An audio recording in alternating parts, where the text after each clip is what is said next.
Welcome, friends, today to a very new episode of The Founder's Ledger. Today, in this episode, we have got a very interesting guest, and he's none other than Mr. Chandu Bhai Virani, who is the founder of Balaji Wafer from no other place in India than Rajkot. Chandu भाई, आपका स्वागत है. Thank you.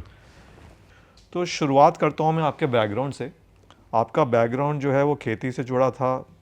आपने wafers का काम शुरू करने का फैसला कैसे किया? मैं किसान का बेटा हूँ, खेती कर रहा था, अकाल पड़ा. अकाल पड़ने के कारण मेरा गांव छोड़ा. मैंने छोड़ के मैं 1975 में राजकोट आया. 74 का अकाल की वजह से. और राजकोट में एक एस्ट्रॉन सिनेमा का उद्घाटन हुआ और उसमें मेरे को और बड़े भाई को नौकरी मिली. वहाँ नौकरी करते करते अच्छा काम किया तो कैंटीन कॉन्ट्रैक्ट पे मिल गई. वहाँ सारी सप्लायर मिलती थी, लेकिन नमकीन और चिप्स हमको सप्लायर नहीं मिल रही थी रेगुलर. इसीलिए हमने घर में घर एक बना लिया था 81-82 में. सप्लाई नहीं मिलने के कारण हमने वो वेफर घर में बनाना शुरू किया. फिर बचता था चिप्स कैंटीन में बेचते बेचते, तो सोचा एक नहीं अनेक जगह पे बेचेंगे. तो बाइक से बेचा, रिक्शा से बेचा, बट बेचते गए, आगे बढ़ते गए, लोन लेते गए, टाइम से पहले भरते गए. 20,000 से लोन से शुरू करते करते लगभग 200 करोड़ तक की लोन ली. ओके. और 15 साल से हमने बिल्कुल लोन नहीं ली है. आज पूरे इंडिया में 4 बड़ी फैक्ट्री डाली है. उसमें हमने 3,000 से ज़्यादा करोड़ों का इन्वेस्ट किया. शायद वर्ल्ड में किसी के पास रोबोट जैसी मशीनरी ना हो, वो हमारे पास है. तो समय के साथ हम चलते गए. जो जो प्रॉब्लम आया उसमें से हम सीखते गए और लाखों करोड़ों को जोड़ा हमने. तो मेरे पास कुछ नहीं था, ना पैसा था, ना एजुकेशन था. मेरे पास था क्या?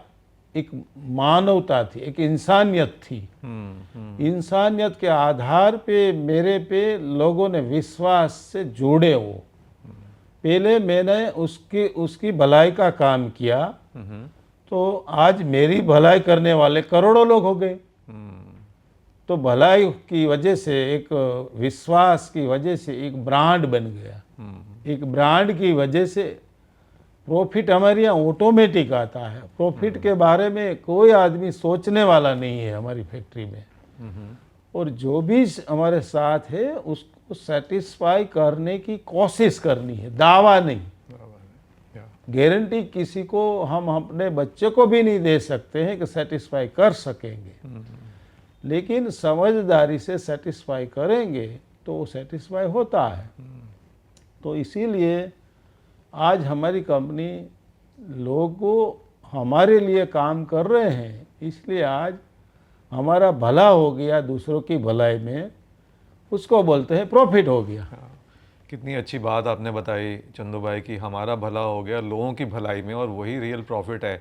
और एक बड़ा अच्छा मैसेज आपसे और मिला इस सवाल के जवाब में कि आपने एक्चुअली में प्रॉब्लम, अकाल की प्रॉब्लम को अपॉर्चुनिटी में कन्वर्ट किया. काफ़ी लोग तो अकाल में ख़त्म हो जाते हैं. हर प्रॉब्लम बताऊंगा. एक नहीं अनेक प्रॉब्लम आया, लेकिन वो प्रॉब्लम दिमाग तक नहीं पहुंचा. क्यों? मानव का एक ये पाठ है, मानव जीवन का पाठ है. सुख दुख, निष्फलता सफलता वो उसके जीवन में आएगी नहीं तो उसमें से वो सीखेगा. लेकिन उसका माइंड मजबूत होना चाहिए. कोई भी मुसीबत पचानी पड़ेगी तो पचेगी का पैशन होना चाहिए. वो पैशन के कारण कोरोना काल में दुनिया की महामारी सबसे बड़ी आई, उसमें हमने डबल सेल किया. अरे वाह. कभी ऐसा लगा कि शुरू के दिनों में चंदू भाई कि ये बिजनेस नहीं चल पाएगा? अरे बहुत लगा. हाँ. मेरे को हलवाई मानते थे, मेरे को फेरिया मानते थे, मेरे को गरीब मानते थे. मैं जीवन में कभी गरीब नहीं था. क्योंकि भगवान हमको ऐसा शरीर दिया है कि स्थिति के मुताबिक हम जी सकते हैं. जो भी स्थिति आती है हमको दिमाग तक नहीं पहुंचेंगे तो उसको बोलते हैं सुखी होना। हाँ बिल्कुल। सुखी का कोई मात्रा नहीं है, सुखी की मात्रा मानसिकता है। तो हमने कभी कोई जो भी बोला हमने उस पे ऊपर ध्यान नहीं दिया, लेकिन उस पे हमने ये कि ये वैल्यूबल बिजनेस नहीं है तो उसमें वैल्यू कैसे बनानी चाहिए। हमको कोई फेरिया कंदोय मानते हैं, हम एक इंसान की पहचान कैसे करवानी चाहिए, उसमें ऐसा गोल आता है। तो वो गोल करने गए तो हमारे साथ बिजनेस का गोल हो गया, बिजनेस के प्रॉफिट का गोल हो गया। बहुत सुंदर। तो थोड़ा आगे बढ़ते हैं। तो शुरुआत में जब जैसे कोई बिजनेस शुरू किया जाता है तो हमारे पास पैसा भी कम होता है, साधन भी कम होते हैं। तो उस समय में जब ये सब कुछ कम था तो ऐसे क्या फ़ैसले लिए जिससे बिज़नेस और आगे बड़ा बना? हमारे पास कुछ नहीं था तो ऑप्शन कम हो गया। बिना ऑप्शन के एक ही रास्ता होता है कि रास्ता बनाते जाओ। हाँ। ये रास्ता है, ये रास्ता है, ये रास्ता होगा तो हम मिसगाइड होंगे। मेरे पास ये एजुकेशन है, मैं नीचे नहीं काम करूंगा, ऐसा नहीं था। डिग्री नहीं थी तो हम तो नीचे तक काम किया। तो नीचे तक की हमारे पास पहचान है। एक नीचे से नीचे वर्कर को कैसे सेटिस्फाई किया जाए, एक प्रोफेशनल वर्कर को कैसे सेटिस्फाई किया जाए, एक कंज्यूमर को कैसे सेटिस्फाई किया जाए। कर्म से कोई बड़ा धर्म नहीं है। बिल्कुल, क्या बढ़िया बात है। काम एज आनंद है, मतलब कर्म योगी, काम आनंद के लिए कीजिए, बिल्कुल। उसको बोलते कर्म योगी। हाँ। और कितनी अच्छी बात आपने कही कि रास्ता नहीं है तो रास्ता बनाया, और रास्ता बनता भी शायद तभी है जब रास्ता नहीं मिलता। हाँ, है ना? कोई रास्ता नहीं है तो रास्ता बना। ये बिजनेस नहीं था नमकीन का। 75 में कुछ अमीर लोग ही खा सकते थे, आज गरीब से गरीब लोग खाने बन लगे। तो वो रास्ता बनाया ने। थोड़ा कंज्यूमर हमारे पास आया, थोड़ा हम कंज्यूमर के पास गए तो ज़्यादा हो गया। कोई ऐसा टर्निंग पॉइंट हर एक बिजनेस में आता है जब कोई एक दो ऐसे फैसले लिए जाते हैं जो बिजनेस को एक और बड़ा बना देते हैं और अलग दिशा में ले जाते हैं। कोई ऐसा फैसला आपने पहले 10 सालों में लिया जिससे बालाजी की स्थिति चेंज हो गई? बहुत साल पहले हम ये भट्ठे चलाते थे, वो निकाल के कंज्यूमर जो दुकानदार परेशानी की वजह से हमने सोचा कि क्वालिटी देंगे, क्वालिटी देने के लिए ऑटोमेटिक डालेंगे। तो समझ नहीं थी, वो भट्ठा निकाल दिया और ऑटोमेटिक डाल दिया। भट्ठा भी बंद और ऑटोमेटिक नहीं चलता था क्योंकि हमको समझ नहीं थी, मशीनरी गलत आ गई। तो वो हम रोड पे आ गए समझो। तो रोड पे आ गए तो क्या होगा, हम सिंग चने खा के जी सकते हैं। तो ऐसा विचार से वो कंपनी सप्लाई करके कंपनी बंद हो गई। तो वो हमने प्लांट 6 महीने में शुरू कर दिया। तो एक प्रैक्टिकल इंजीनियर बन गए और वो प्रोडक्ट भी अच्छी निकली और प्रोडक्ट ज़्यादा भी निकली। तो हमारा रोड से एकदम ऊपर चढ़ने लगे। और एक समय के साथ टेक्नोलॉजी का बदलाव करते गए और समय के साथ चलते गए। हम कभी ना गरीब थे ना हम आज अमीर हैं। हम एक इंसान की पहचान नहीं थी, आज हमारी पहचान इंसानियत में गिनी जाती है। वो हमारे लिए सबसे बड़ा घमंड है। एक बड़ा इंसान की तरह देखा जाता है, वो हमारा ईगो है। तो एक बालाजी वेफर के बारे जो समझते हैं कि आपका ना डिस्ट्रीब्यूशन नेटवर्क बहुत बड़ा, आपने डिस्ट्रीब्यूटर्स इतने सारे कैसे बनाए? मैं समझता हूँ कि कुछ लाखों में आपके डिस्ट्रीब्यूटर्स हैं। ये कैसे बनाया आपने? वो इसीलिए बनाया कि पहला हमने कंज्यूमर को सेटिस्फाई किया। तो कंज्यूमर ने खाया ज़्यादा, तो ज़्यादा खाया तो हमने हमारा डिस्ट्रीब्यूटर को बोला आपको डिलीवरी करनी है। तो उसको 80% तो काम खत्म हो गया, सिर्फ डिलीवरी करनी है। तो उसका फोकस डिलीवरी पे है। और हमारे पास इसी आप यूट्यूब में देख सकते हैं, अच्छी मशीनरी है।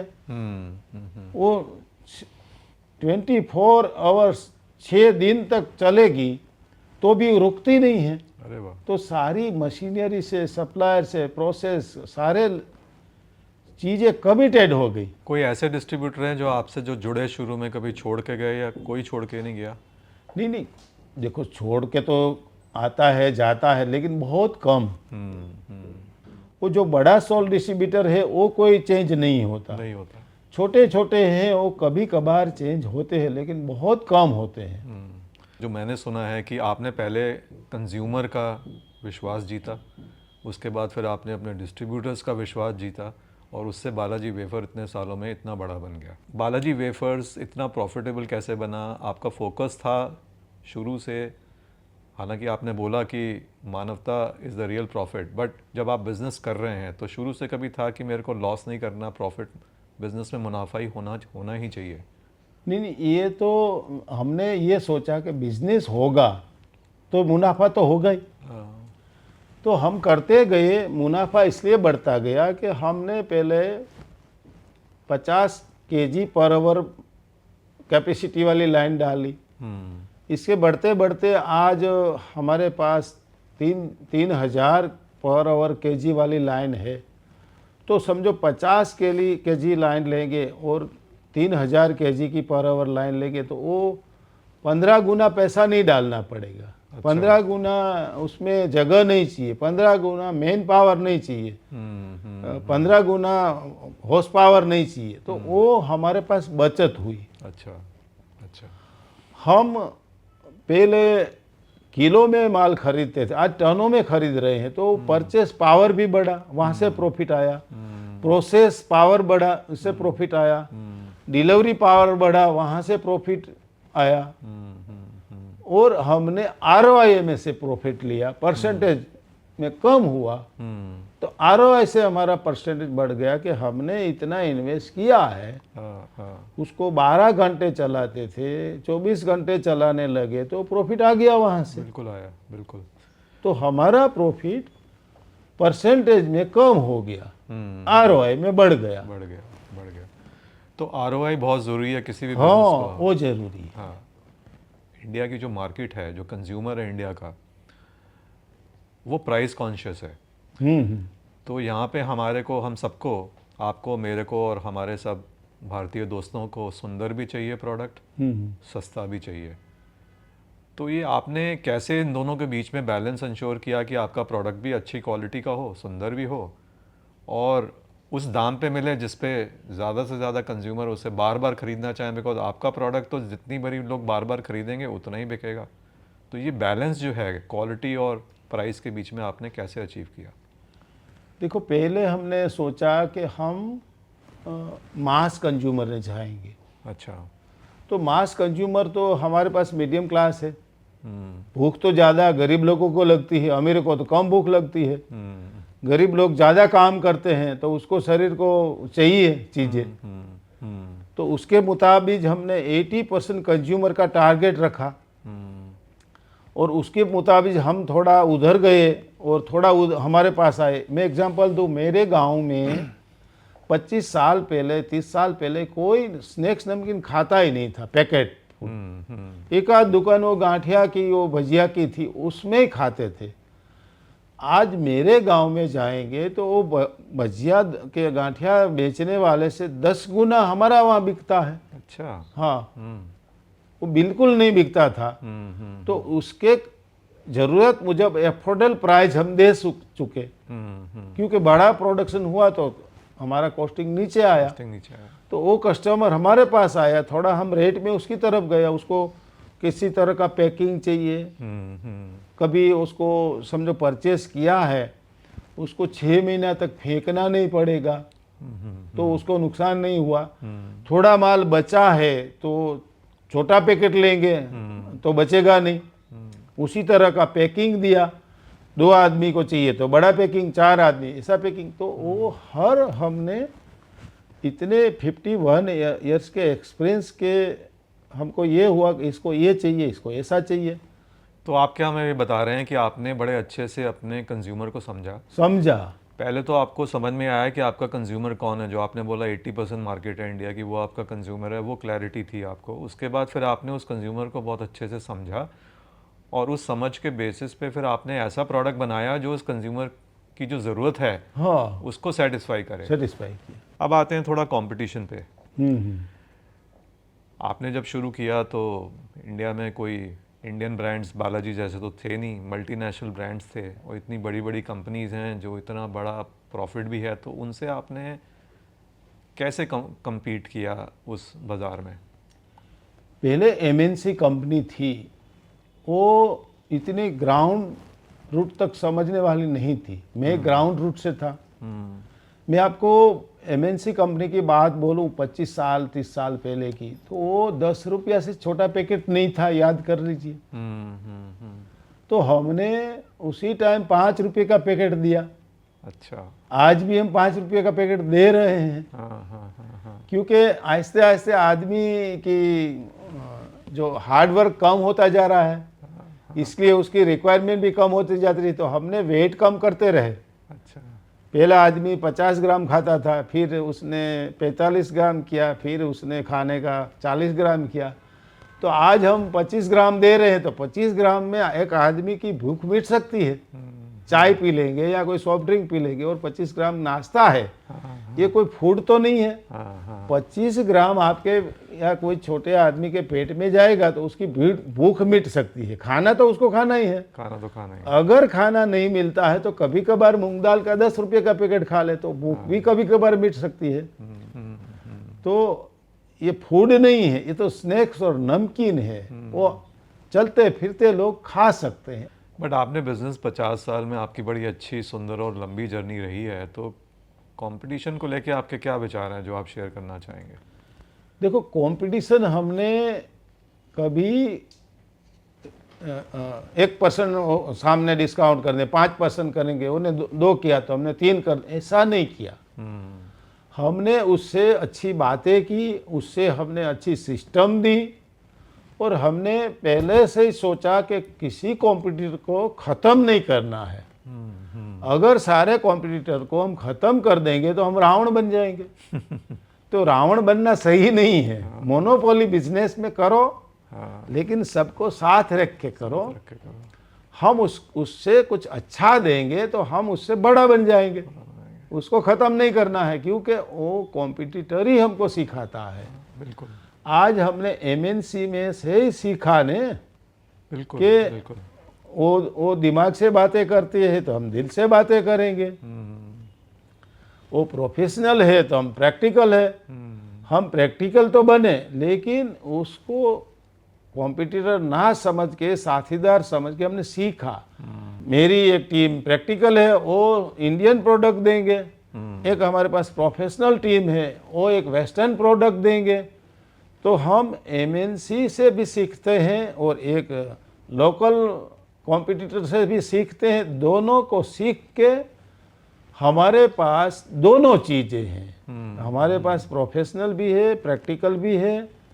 प्रैक्टिकल मतलब इंडियन नमकीन, प्रोफेशनल मतलब एमएनसी के सामने भी हमारी प्रोडक्ट अच्छी चल सकती है, कम नहीं। जहाँ है हम, वहाँ एमएनसी की प्रोडक्ट को पूछिए और हमारी प्रोडक्ट को पूछिए तो हमारी ज़्यादा प्रोडक्ट चलती है। और एक इंडियन प्रोडक्ट के सामने, इंडियन बिजनेस के सामने भी हमारी प्रोडक्ट ज़्यादा बिकती है। तो दोनों में से हमने सीखा ने, तो हम राम बन के सबके दिल में तक पहुंच सके। तो राम बनाने वाले कौन? हमारे कॉम्पिटिटर। बिल्कुल। कितनी अच्छी बात बोली आपने।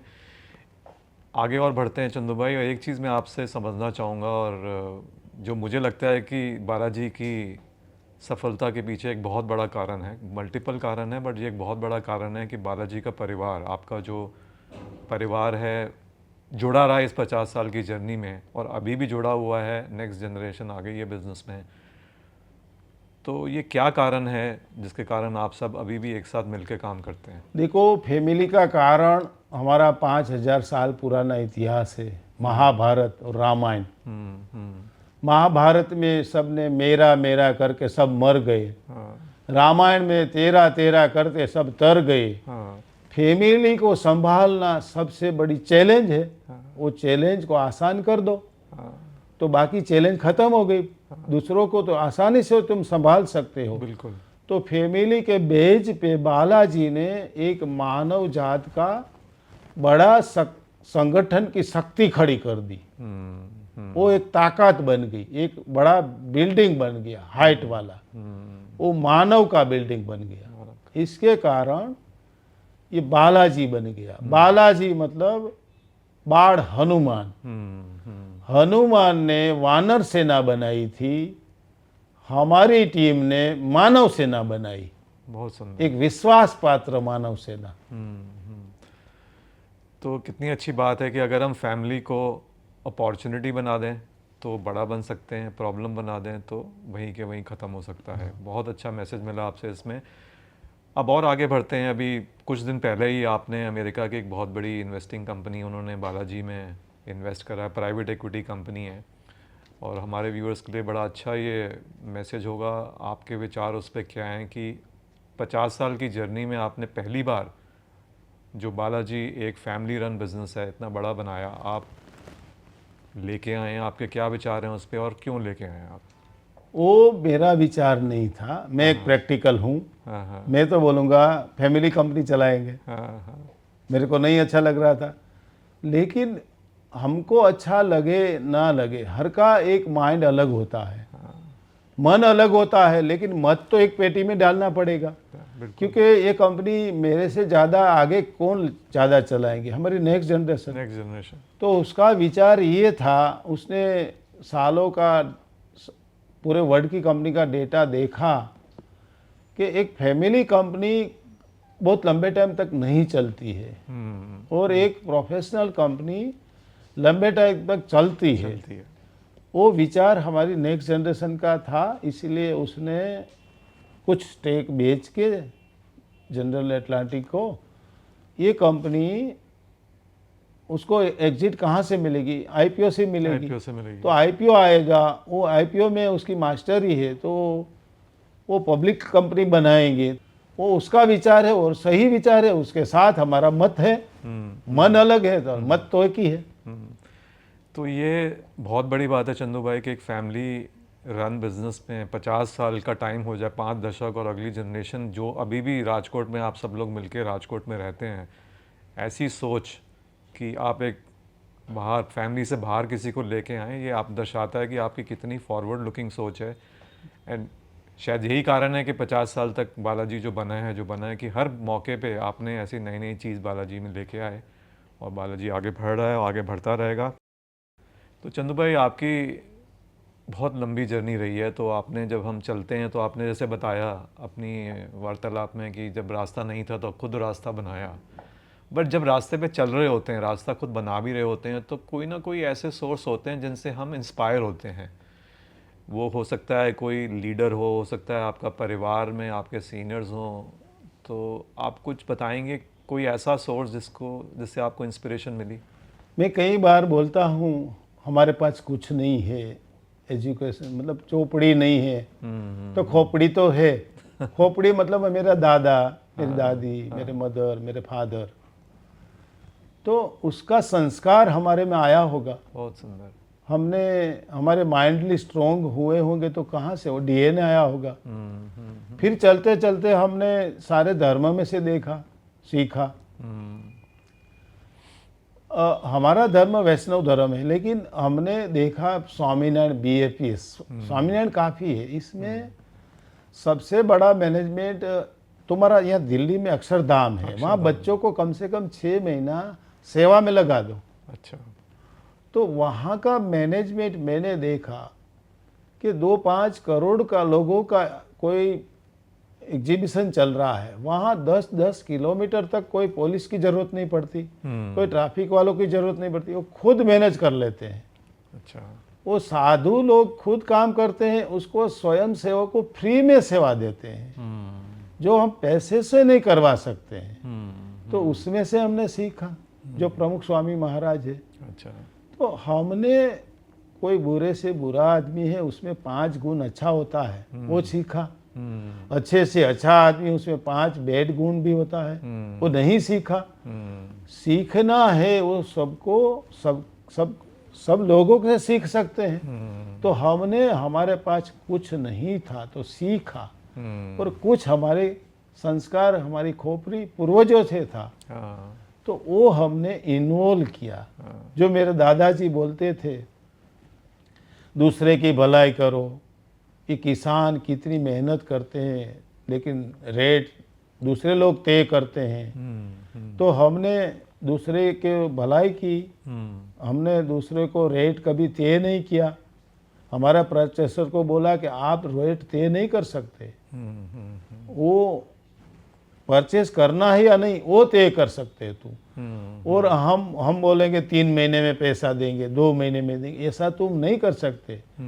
तो पैसा देने के बाद हमारे पिताजी का माल होगा, ये मेरे दादाजी ने बोला था। वो तो कुछ संस्कार हमने, हमारे पास किताबों का नहीं था तो संस्कार था, तो वो उतारा, उसका हमको फायदा मिला, जो संस्कार रूपी इंसान बने। हाँ, तो आप क्या हमें बता रहे हैं कि अगर आप किताबों का संस्कार नहीं है बट परिवार का संस्कार है, तो किताबों का संस्कार नहीं भी है बट परिवार का संस्कार है, तो वो आपको बड़ा बना देता है। वो संस्कार से एक विश्वास बढ़ा लोगों का। बहुत ही अच्छा विचार था। उसके आगे वैसे तो आपकी जो कहानी है उस पर किताब लिखी जानी चाहिए और लिखी भी जाएगी बहुत जल्दी। काफी लोगों ने लिखी भी है। है। एक कंडला में हमारा एजुकेशन में पार्ट भी है। अच्छा। अच्छा, बहुत सुंदर। बट आपको शौक है पढ़ने का, कुछ किताब पढ़ने का या कुछ पढ़ने का? कभी कोई धार्मिक है तो पढ़ लेता हूँ, लेकिन पढ़ने से ज़्यादा ऐसे सीखने को मिल जाता है मेरे को। बातों बातों में पूरा आज तो दुनिया मुट्ठी में कर ली है। मोबाइल में भी सीखने को मिलता है, जैसा आपको देखना है वैसा मिल सकता है उसमें। तो पूरा जीवन ही एक तरीके से पाठशाला है, उससे बड़ी पाठशाला तो कोई है ही नहीं। जीवन पाठशाला है। नहीं, बहुत सुंदर। अब एक और सवाल आपसे समझना चाहेंगे कि आपका फैमिली रन बिजनेस है, अभी भी फैमिली शुरू से लेके अब तक पूरी तरीके से एक साथ एकजुट होकर इन्वॉल्व बिजनेस चलाते हैं। बट जब आपका बिजनेस बड़ा होता है तो फिर आप लोग मैनेजर्स भी लेके आते हैं। तो वो जो आपका शिफ्ट था उसमें क्या सीखने को मिला? बिकॉज थोड़ा कंट्रोल देना पड़ता है अपनी टीम को, तो कुछ उसके बारे में हमसे बात करें। एक तो थोड़ा प्रॉब्लम आता है, एक हमारे पास प्रैक्टिकल टीम थी, फिर प्रोफेशनल आई। तो वो दोनों को मिलवाना थोड़ा कठिन था, वो भी सीख लिया हमने। तो वो भी सेट कर दिया हमने, और हमने एक वातावरण बनाया कि हम एक इंसान है। अपने इंसान किसको बोलते हैं कि तुम नीचे लोगों को साथीदार बनाओ, नहीं कि तुम ईगो बॉस बनो। बॉस बनो लेकिन एक साथीदार रूपी उसको सेटिस्फाई कीजिए, उसको थोपो मत काम। तो उसी तरह वातावरण बनाया, और एक लीडर बनने के साथ साथ उसके साथ 5, 25, 500 लोग साथीदार बना। तो साथीदार की टीम की वजह से वो साथीदार को बॉस बनने के लिए उसने दबाव नहीं किया, उसको फ्रीडम दिया। जो उसको मैंने समझाया, तुम एक तरीका तो ऐसे कर कि तेरी जिम्मेदारी है, कितना कर सकता है तू, एक इंसान बन के अपनी आइडेंटिटी बना। तो ऐसी साथीदार की फौज बन गई, तो एक बॉस ऐसा बन गया कि उसकी वैल्यू बढ़ गई। इसकी वजह से एक मजबूताई आई। सारे अलग अलग टीम होती है, purchase team, process team, packing team, marketing team, R&D team, finance team. तो ये सारे टीम वर्क बन के एक जिम्मेदारी से काम करके के ना कि थोपा जाए। तो क्या मैं आपसे सीख रहा हूँ इसमें कि जो फैमिली के जो संस्कार होते हैं कि एक दूसरे को फ्रीडम दीजिए, एक दूसरे का ध्यान रखिए, उसको सेटिस्फाई कीजिए। वही आपको सेटिस्फाई करेंगे। वही बालाजी में आपने अपना जब परिवार बड़ा किया तो उसी तरीके से बालाजी भी और बड़ा होता चला गया। तो ये बहुत ही अच्छी सोच है, बिकॉज कोई बिजनेस जो है उसमें आपको लोग तो बाहर से लाना ही पड़ेंगे और उनको आपको फैमिली की तरह ही रखना पड़ेगा, तो ही बड़ा बनेगा। तो ये बताइए, मैं समझना चाहूँगा चंदू भाई आपसे कि बालाजी राजकोट की तो सबसे बड़ी कंपनी है और इंडिया की भी अब बड़ी कंपनीज में आ गई है, बट राजकोट में जब आप बड़ा बना रहे थे बालाजी को, तो आपको लोग मिले जो आपको चाहिए थे? बिकॉज दिल्ली और बम्बई से और बैंगलोर और चेन्नई से तो लोग शायद नहीं आना चाहेंगे राजकोट में, तो फिर आपने अपने लोग कैसे ढूंढे? देखो, पहले तो ये बड़े लोगों की ज़रूरत नहीं थी हमको। काफ़ी टाइम तक हमारी कंपनी छोटी रही। फिर जहाँ जहाँ आगे बढ़ते गए हमारा सेल महाराष्ट्र में बढ़ा, तो उसके लिए हमने एक फैक्ट्री वलसाड़ में डाली। थोड़ा सेल बढ़ा राजस्थान एमपी की तरफ, एक फैक्ट्री वहाँ डाली। तो ऐसे ऐसे हम फैक्ट्री डालते गए और हमको अच्छा आदमी भी आज राजकोट में रहने के लिए तैयार हैं।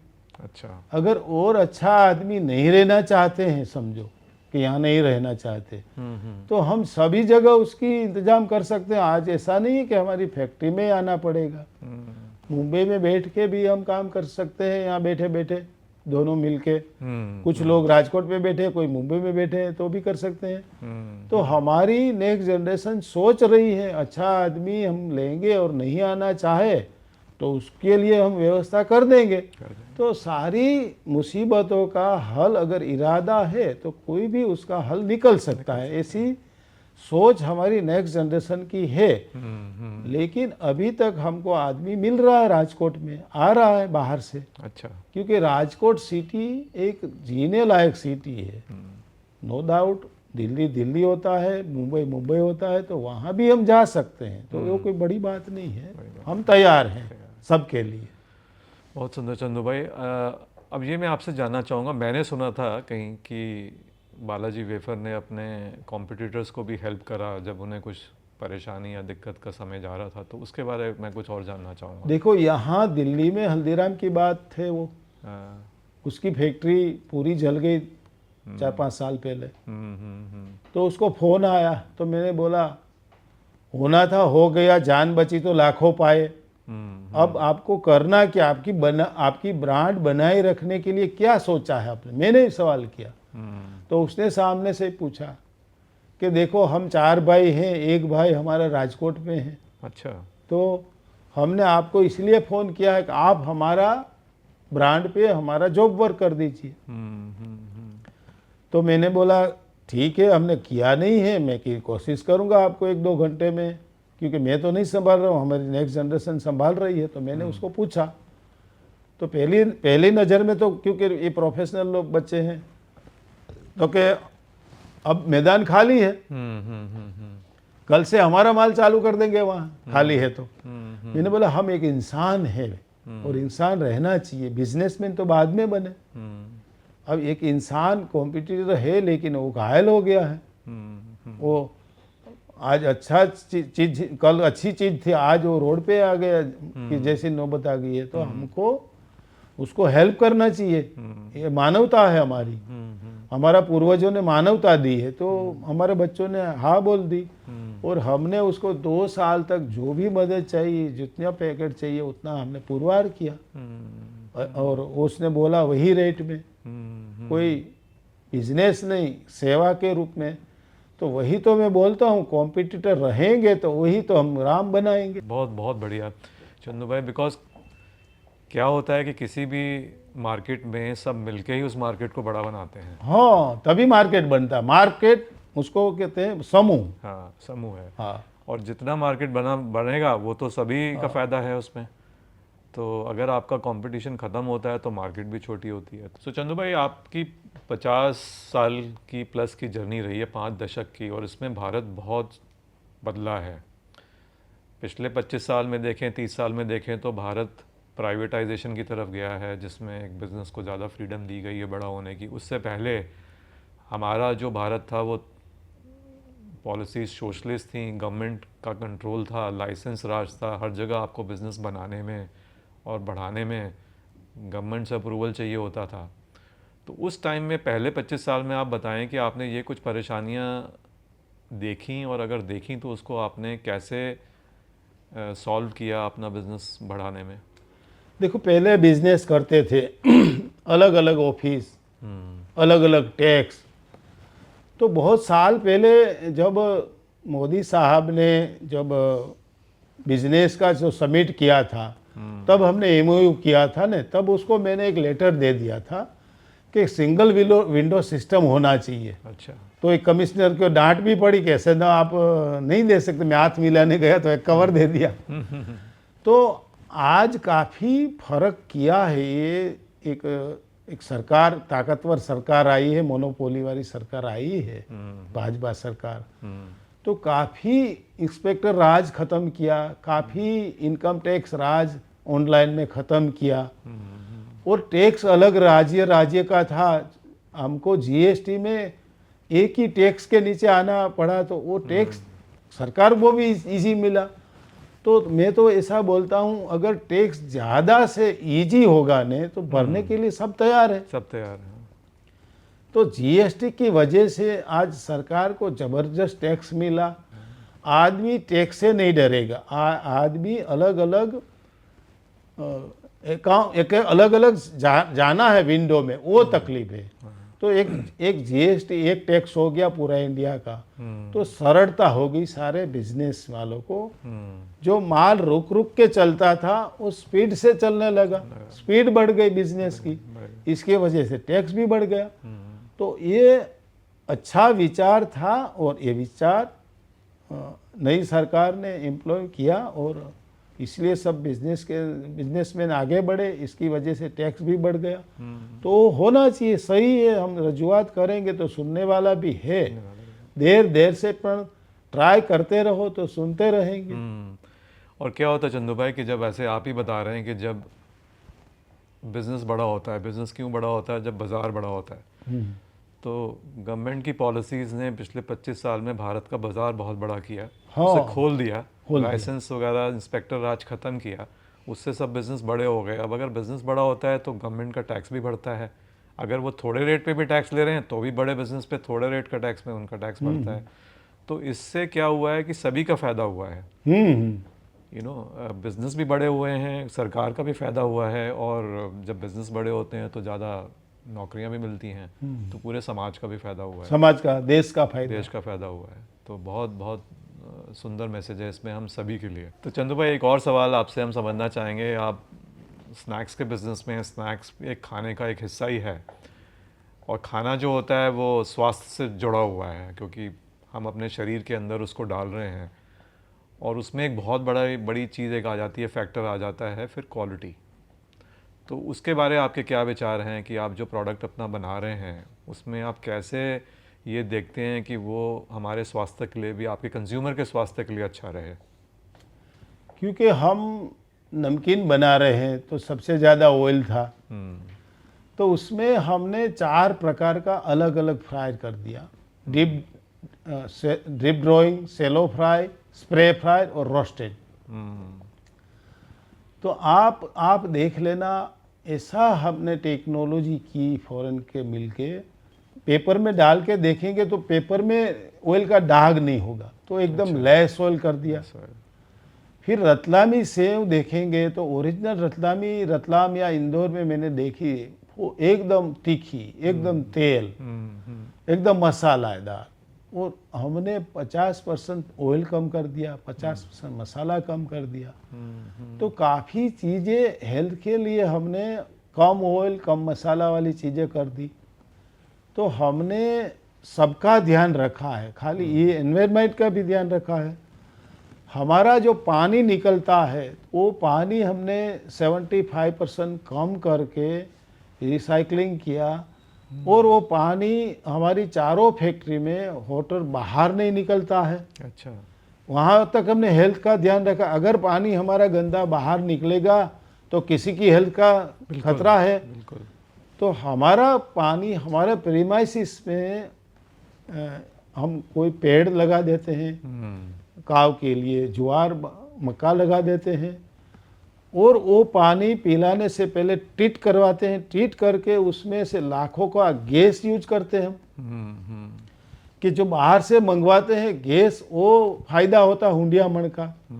और कुछ चीज़ें हम सोलार से पावर यूज कर लेते हैं, कुछ विंडमिल से यूज करते हैं। तो हम सारी जगह एनवायरनमेंट में भी हानिकारक न हो, क्योंकि हमारा हवा से विंडमिल होता है, सूर्य से हमारा बिजली होता है, कोई बाहर का कोयला या एनवायरनमेंट बिगाड़ता नहीं है। तो सारी हमारे कस्टमर की और सारे हमारे जो आसपास है उसकी भी हो सके इतनी हेल्थ की हम केयर करते हैं। बहुत बहुत बढ़िया। सबसे बढ़िया बात मुझे आपके जवाब में लगी कि आप पानी को जो बचा रहे हैं, और वो मैं उससे लिंक कर रहा था कि जो आपकी यात्रा शुरू हुई वो शुरू हुई अकाल से, क्योंकि राजकोट से आप हाँ आते हैं, काठियावाड़ से आप आते हैं, तो वहाँ तो पानी की इतनी किल्लत है, और उसी में पानी को आप बचा रहे हैं। तो आप ध्यान रख रहे हैं अपने आसपास के जो भी आपका एरिया है। इससे अब अगले सवाल मेरा आता है कि मैंने देखा कि बालाजी CSR में भी काफ़ी अच्छा काम कर रहा है, बायोगैस से फ्यूल बना रहा है, तो उसके बारे में बताइए क्या कर रहे हैं आप? नंबर 1 हमारा मेडिकल प्राधान्य होता है, नंबर 2 एजुकेशन होता है, नंबर 3 जो भी कोई संस्था है और हमारे जो यहाँ पेड़ पौधे लगाने और सद्भावना संस्था है, उसको मैंने बोलना नहीं चाहिए लेकिन बड़ा दान दिया है। तो ये हमारा कर्तव्य है और फर्ज भी है, दोनों चीज़ें हैं, तो वो तो करना ही पड़ेगा। ऐसा तो नहीं है कि हम कोई हमारी इच्छा से कर रहे हैं या कोई दान पुण्य कर रहे हैं, वो तो कंपलसरी करना पड़ेगा। बहुत सुंदर चंदू भाई, बिकॉज कोई बिजनेस होता क्या है, बिजनेस बनता है क्योंकि समाज आपको दे रहा है। हाँ, तो फिर समाज को रिटर्न भी देना चाहिए, रिटर्न भी देना वो तो हमारा फर्ज होता है। बिल्कुल बिल्कुल। कोई धर्म नहीं है, ये फर्ज होता है। 65% से ज़्यादा जो हमारी आबादी है वो 35 साल की एज से कम है। हमारे देश की एवरेज एज जो है वो 29 ईयर्स है। तो ऐसे भारत को, ऐसे युवा भारत को आप अपने 50 साल की जर्नी से आप क्या मैसेज देना चाहेंगे, ताकि अब जब भारत बढ़ रहा है आगे, उसमें वो ठीक तरीके से आगे बढ़ें और इस बढ़त में बढ़ोतरी करें? युवा भारत है, लेकिन युवा भारत कब रहेगा? सुबह अच्छी होती है, उसका लाभ लो। तुम जितना कष्ट दोगे शरीर को, जितना तुम जॉगिंग करोगे, तो वो श्वासोश्वास में अच्छा सुबह का श्वास मिलेगा, इससे अच्छा शरीर होगा, अच्छा दिमाग होगा, तो अच्छा विचार से आप अच्छा काम भी करोगे। लेकिन रिस्पेक्ट दो समय को, तो समय आपको भी रिस्पेक्ट देंगे। बिल्कुल बिल्कुल। बहुत आगे बढ़ सकते हैं रिस्पेक्ट से चलेंगे तो। एक संस्कार से चलने वाला इंसान को कोई रोक नहीं सकता, उसको बोलते हैं सफल इंसान। बिल्कुल। तो आप कह रहे हैं हमारी युवा जनरेशन के लिए कि समय को आप रिस्पेक्ट करिए। हाँ। समय को आप रिस्पेक्ट करेंगे तो समय आपको रिस्पेक्ट करेगा, समय आपको पीछे नहीं छोड़ेगा अगर आप समय को पीछे नहीं छोड़ रहे हैं। जगह वाला बिजनेस में बहुत जगह है, बहुत आगे बढ़ने वाला है, इसमें आप जुड़ जाइए, अपनी शक्ति लगा दीजिए, अपना समय लगा दीजिए। समय को रिस्पेक्ट देंगे तो वो समय आपको रिस्पेक्ट देंगे। समय सबको मिलता है, लेकिन उसको सेट कैसे करना चाहिए। बिजी मत रहो, इजी रहो। बिल्कुल, बहुत बढ़िया। हाँ। अब युवाओं के लिए तो आपने मैसेज दे दिया। मेरे माइंड में, दिमाग में एक और सवाल आया जो कि आपसे बेहतर कोई उसका उत्तर नहीं दे पाएगा, कि आपकी अपनी जनरेशन जिसने बहुत मेहनत करी है, आपके जैसे बहुत सफल लोग हैं हमारे भारत देश में, उनको आप क्या मैसेज देने जाएंगे जो कि काम कर रहे हैं यंग जनरेशन के साथ? नहीं, वो काम है नहीं, वो एक कर्म योगी बनिए। मैंने देखो कभी काम को काम नहीं समझा, काम से मेरे को कभी मानसिक तनाव नहीं आया, मैंने काम से कभी थका नहीं। काम मेरे लिए एक आनंद है। मैंने कभी, आज भी मैं काम करता हूँ, मैं रिटायर हुआ हूँ, लेकिन किसी तरह के न्यू जनरेशन को संपूर्ण जिम्मेदारी दे दी, उसको फ्रीडम दे दी, उसको बोलते हैं रिटायर। लेकिन मैं आज भी जाता हूँ, अच्छा। टाइम पे पहुँच जाता हूँ, टाइम पे घर पे पहुँच जाता हूँ, टाइम पे कहीं जाना है तो वहाँ पहुँच जाता हूँ। मैं जहाँ हूँ वहाँ जीने की कोशिश करता हूँ। मैं वहाँ से जी लूँ, वहाँ से जी लूँ, मैं यहाँ हूँ तुम्हारे पास, तो मेरी घर और फैक्ट्री दोनों भूल के मैं तुम्हारे साथ हूँ। बिल्कुल। तो जहाँ है वहाँ आप आनंद से जिएंगे तो आपको वहाँ सफलता मिलेगी हर चीज़ में। तो 2-3 चीज़ें जो आपने बताई हैं कि एक तो सीनियर जनरेशन जो है वो फ्रीडम दे यंग जनरेशन को तो वो आगे बढ़े, दूसरा है कि वो रिटायर हों बट टायर्ड ना हो। हाँ, क्योंकि इंसान को जीवन में रिटायर होना है, इंटरफियर मत करो बिना जरूरी, बच्चों को ज़्यादा सलाह मत दो, सलामत। वो जब लेने आए तब दो। अपना शरीर चलता रहेगा तो चलता रहेगा, बंद हो गया तो शुरू करना मुश्किल हो जाएगा। तो उसी तरह रिटायर मत हो, मैं वहाँ नहीं जाऊँगा, वहाँ नहीं जाऊँगा। तो चंदू भाई, आपकी जो स्टोरी है, एक मेरे को तो लगता है कि हर एक भारतीय के लिए एक बहुत प्राउड स्टोरी है। बिकॉज आपने क्या किया है, सिर्फ बिज़नेस बड़ा नहीं बनाया, बिज़नेस बड़ा बनने से आपने लाखों भारतीयों को काम दिया है। सिर्फ 5,000 लोग तो आपके लिए काम करते हैं, बट उससे आगे लाखों लोग आपके बिज़नेस के साथ जुड़े हुए हैं। तो उन्हें अपनी रोज़गार मिला है। रोज़गार से ज़्यादा वो बिज़ी हैं, ईजी नहीं है जैसे आपने बोला। तो वो बालाजी का कंट्रीब्यूशन है इंडियन समाज के लिए। दूसरा, अभी जो आप अमेरिकन कंपनी को लेके आए हैं, तो मैं तो मानता हूँ कि थोड़ा सा अमेरिका की समृद्धि आप भारत में लेके आए हैं। हाँ, तो उसके लिए आई थिंक सभी इंडियंस को, सब भारतीयों के लिए बहुत शुक्रगुजार होना चाहिए कि जो आपने किया है। और बहुत बहुत धन्यवाद आपका।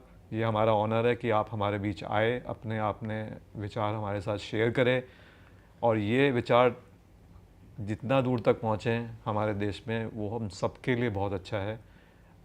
Thank you so much Chandu. Thank you, आभार।